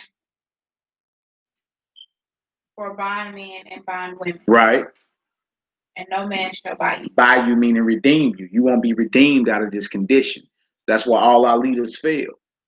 Our only redemption is coming through the return of a Mashiach Yahushua, who the world ignorantly calls Christ. You understand? The day of the Lord draweth near. And if you think it's spookism, NASA is weaponizing space as we speak. It ain't to shoot down no comets or none of that. All right? Ball your fist up, boy. Ball your fist up. Let them hang down. Ball your fist up. All right? Y'all stand y'all post over y'all. Y'all was falling asleep. Yeah, I know. You be all right. We got a couple more. Y'all be cool. All right, look, let me finish this speech off right here. But I want to let you know, Frederick Douglass' topic was about slavery. All right? And you can grab a couple more of these scripts for me, too, while you're there. Do Habakkuk. Look for Habakkuk for me. Habakkuk 2. Habakkuk 2. We're going to read 1 through 4 and 6 through 12. We got a couple more we're going to get up out of here, all right? We almost done. All right? So, look, he say, I'm going to read it again. He said, I will use the severest language I can command, and yet not one word shall escape me, that any man whose judgment is not blinded by prejudice, or who is not at heart a slaveholder, shall confess to be right and just. But I fancy, and I hear someone of my audience say, It is just in this circumstance that you and your brother abolitionists fail to make a favorable impression on the public mind. Would you argue more and denounce less? Would you persuade more and rebuke less? Your cause would be much more likely to succeed. So they basically tell him to tone down his language. If you wasn't so radical, maybe more people will hear you. Trip off this. But I submit, where all is plain, there is nothing to be argued. What point in the anti-slavery creed would you have me argue? On what branch of the subject do the people of this country need light? Must I undertake to prove that the slave is a man? The point is conceded already. Nobody doubts it. Slaveholders themselves acknowledge it in the enactment of laws for their government. They acknowledge it when they punish disobedience on the part of the slave. There are 72 crimes in the state of Virginia, which, if committed by a black man, no matter how ignorant he be, subject him to the punishment of death, while only 2 of the same crimes will subject a white man to the like punishment. What is this but the acknowledgement that the slave is a moral, intellectual, and responsible being? The manhood of the slave is conceded. It is admitted in the fact that Southern statute books are covered with enactments forbidding, under severe fines and penalties, the teaching of the slave to read or write. You see that? And as he keep going, y'all look and read the rest of that, you know what I'm saying, Frederick Douglass speech he gave July 5th, 1852. And you see that he laid it all on the line there, man. He said he's going to use a severe speech. There's 72 crimes enacted in Virginia. If committed by a black man, no matter how ignorant he be of the crime, subject him to death. While only two of those crimes subject a white man to death. So like just in the enactment of your laws prove that we're men responsible. You understand? So he was just dealing with hypocrisy at its highest when he was dealing with these fish lip heathens. All right. All right. All right, right here he says, what am I to argue that is wrong? To make them brutes, to rob them of their liberty, to work them without wages, to keep them ignorant of their relations to their fellow men, to beat them with sticks, to flay their flesh with the lash. Like, what am I to argue? Oh, these are facts. Ain't no arguing. This is how they treat our people. All right. To flay their flesh with the lash, to load their limbs with irons, to hunt them with dogs, to sell them at auction, to sunder their families, to knock out their teeth. They used to knock our teeth out, chisel our teeth out. You see that? These are heathens. All right, trip off this. To burn their flesh, to starve them into obedience and submission to their masters. Must I argue that a system thus marked with blood and stained with pollution is wrong? What are we arguing about? These are facts. You see? These are facts. I'm going to jump down. What to the American slave is your 4th of July? I answer, a day that reveals to him more than all other days in the year the gross injustice and cruelty to which he is the constant victim. This day is about you being a victim, not about you being a victor. You're a victim. Trip off this. To him, your celebration is a sham. Your boasted liberty and unholy license, your national greatness swelling vanity. Your sounds of rejoicing are empty and heartless. Your denunciations of tyrants, brass-fronted impudence, your shouts of liberty and equality, hollow mockery. Your prayers and hymns, your sermons and thanksgivings, with all your religious parade and solemnity, are to him mere bombast, fraud, deception, impiety, and hypocrisy. A thin veil to cover up crimes which would disgrace a nation of savages. How they treat us with disgrace, savages out here, man. You see that? But they call you the savage. You brothers are princes of the Lord. Remember that, all right? Y'all are princes. Israel, he is a prince of Elohim, a prince of the power. All right? Y'all not no niggas or no Negroes. Y'all Hebrews. All right? Y'all sons of the Most High. Always remember that. Y'all hear me? All right? Always remember that. Don't let nobody tell you nothing different. It's what it is. All right?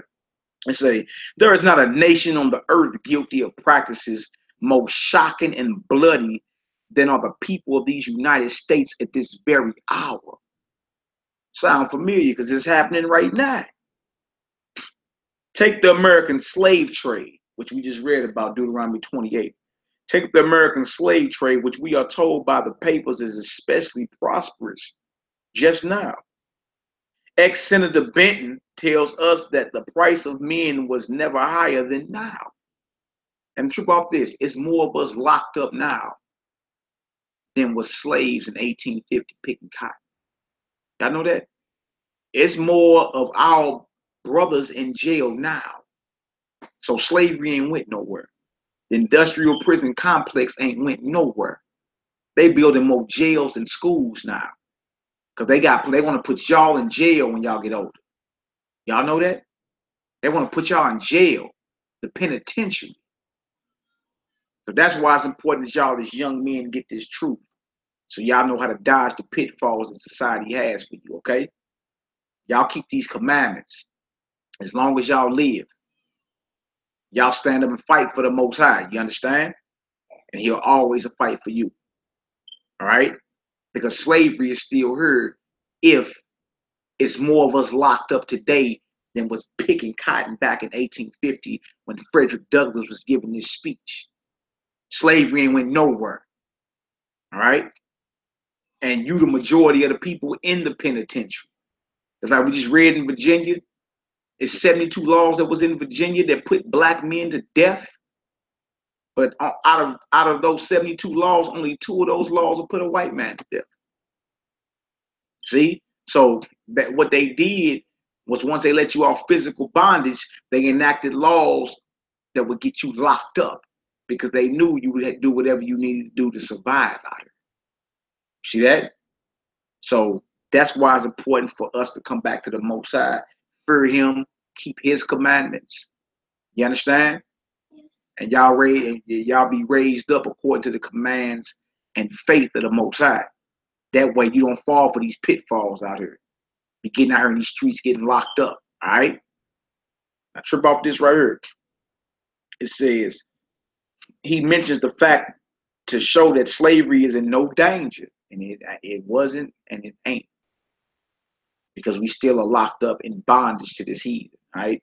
They sell your prisoner bonds. They underwrite them twice and sell them back to the public as a mortgage-backed security. They underwrite your prisoner bonds twice. I know that language sounds crazy. I'm really speaking to the YouTube audience, but that's something y'all need to hear. When y'all get older, y'all be like, dang, Pops was talking about that. You know what I'm saying? Slavery ain't went nowhere. And they doing all this prison stuff off what's called a prisoner bond. Underwrite them twice and sell them back to the public as a mortgage-backed security. Believe it or not. All right. It says, the trade is one of the peculiarities of American institutions. It is carried on in all the large towns and cities in one half of this confederacy. Everywhere there's a jail. Everywhere there's a penitentiary. All right. And millions are pocketed every year. It says millions, it's billions now.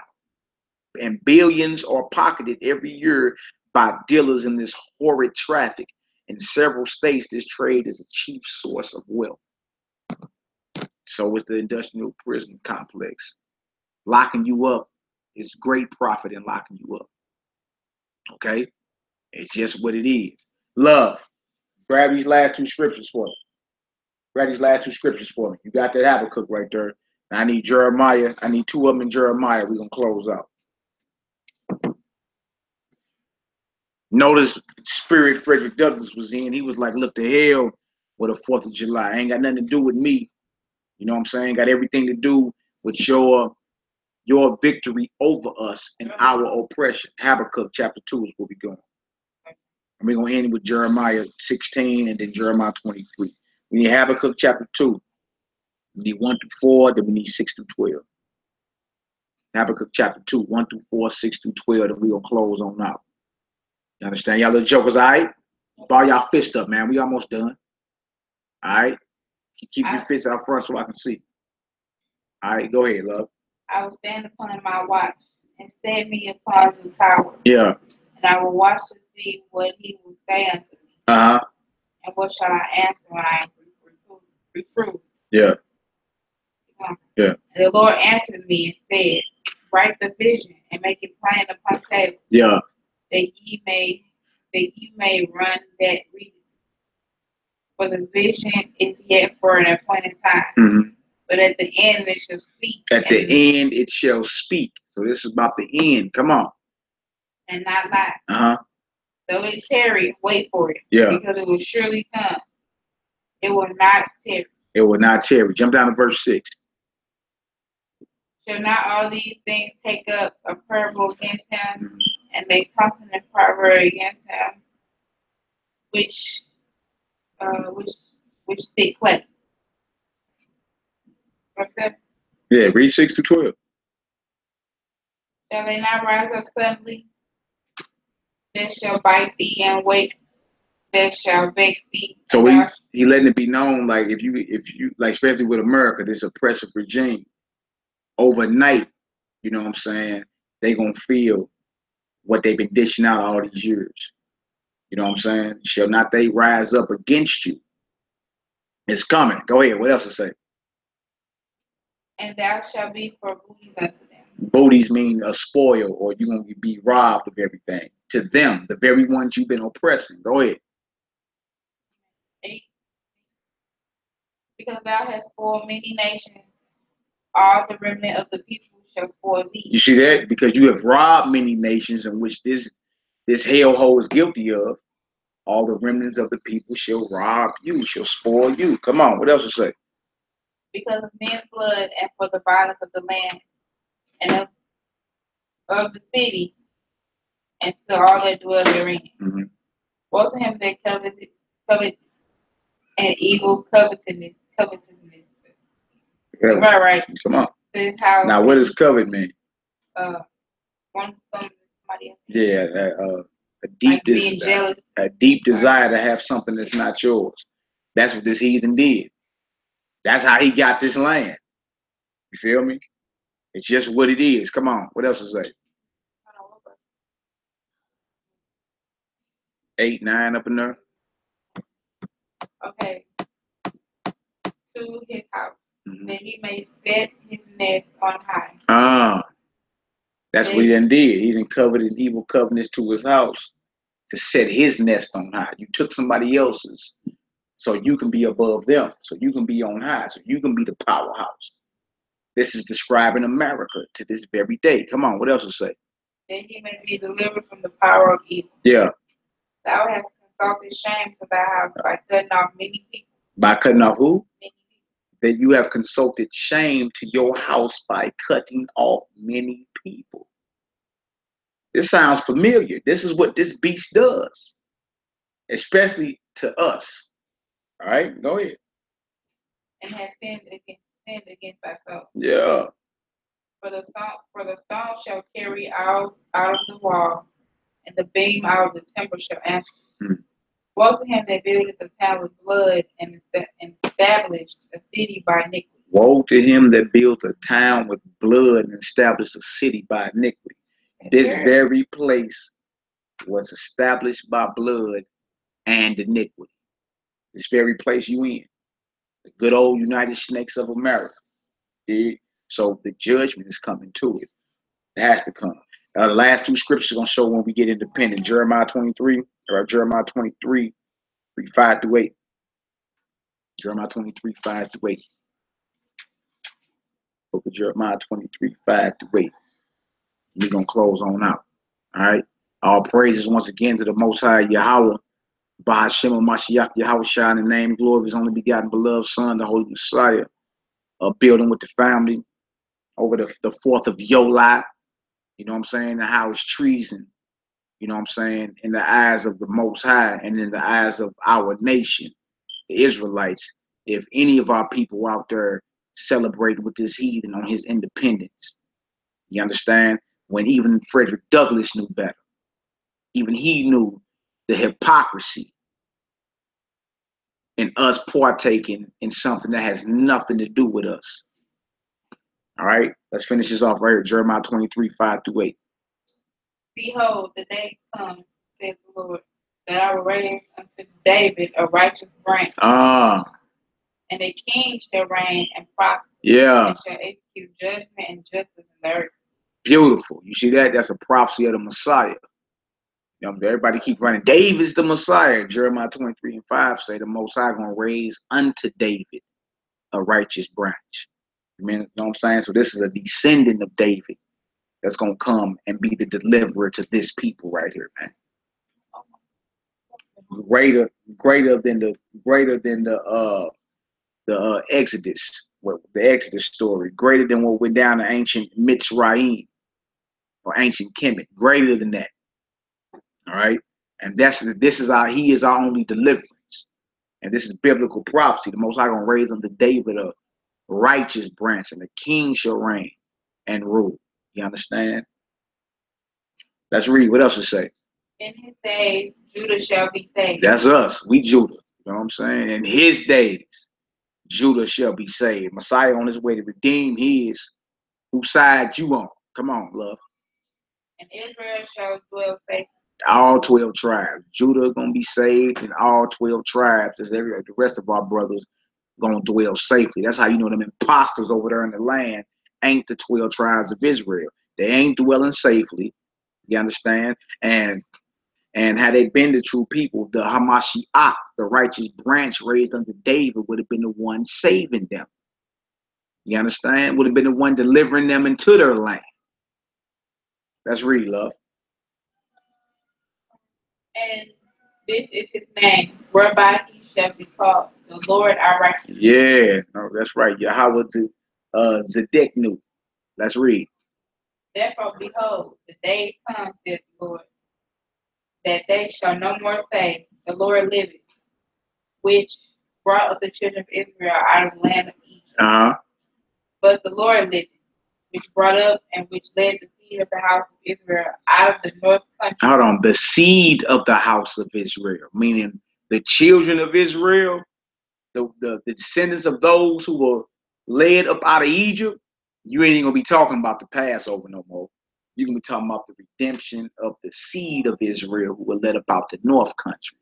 And where else? Come on, what else to say? And from all countries whither I had driven them. Come on. And they shall dwell in their own land. And we shall dwell in our own land. You see that? That's in the days of the righteous branch coming through David. You understand? He's going to be called the Lord, our righteousness, capital Lord. Yahweh Zedeknu, our righteousness. In his day, Judah shall be saved, and Israel, all 12 tribes. And we're going to dwell in our own land. And the beautiful thing is this, that we ain't even going to be as great as the Passover was. And our redemption from that bondage and our independence away from our oppressor, but totally dependent on the Most High. That was a great event that happened back then. You know what I'm saying? This one coming is going to be so great, you ain't even going to be talking about that. Right? That's when we get our independence. So don't none of you Negroes got any business popping no fireworks for your oppressors' independence. You understand? We get our independence when the Mashiach returned to redeem the elect, the remnant, those that have been faithful to this cause right here, man. And for you to even partake in this is high treason in the eyes of the Most High. And even our beloved brother Frederick Douglass knew that. You understand? So y'all go check his speech out. What is the 4th of July to the slave given on July 5th, 1852. You understand? Read it in its entirety. It's going to blow your mind that he had the spine to tell these heathens to their face. The judgment is coming to their face, that this is hypocrisy at its highest. To their face. That while y'all shouting for Jubilee, it's whales, it's millions mourning because they're in shackles. It's millions mourning because they getting their skin flayed and beat. You understand? So with that being said, all praises to the God of Abraham, Isaac, and Jacob, Yahweh. Bahashema Mashiach Yahushua, in the name of his only begotten beloved Son, the Holy Messiah, who's currently sitting at his right hand, long live the King. Yahoo 2017 year to push. I'm your brother Malachi Maccabee, Hebrew Israelite Radio Network, McKelzadekMedia.com, Honor Humility STL, building with my family on the atrocities and the treason, you know what I'm saying, of the 4th of July. You understand? It's time for you brothers to come back to the Most High and sisters. Keep the commandments of the Most High, die trying in faith of a Mashiach, the Messiah, who you read about in the New Testament called Christ. Reread them Gospels, man. Christ was not no pagan. Christ definitely wasn't no white boy, Caucasoid from the Caucasus Mountains. He was a bruh from Northeast Africa, Jerusalem. You know what I'm saying? Israel. He was a Hebrew from the tribe of Judah, Yahweh. Get your facts straight before it's too late. Shalom.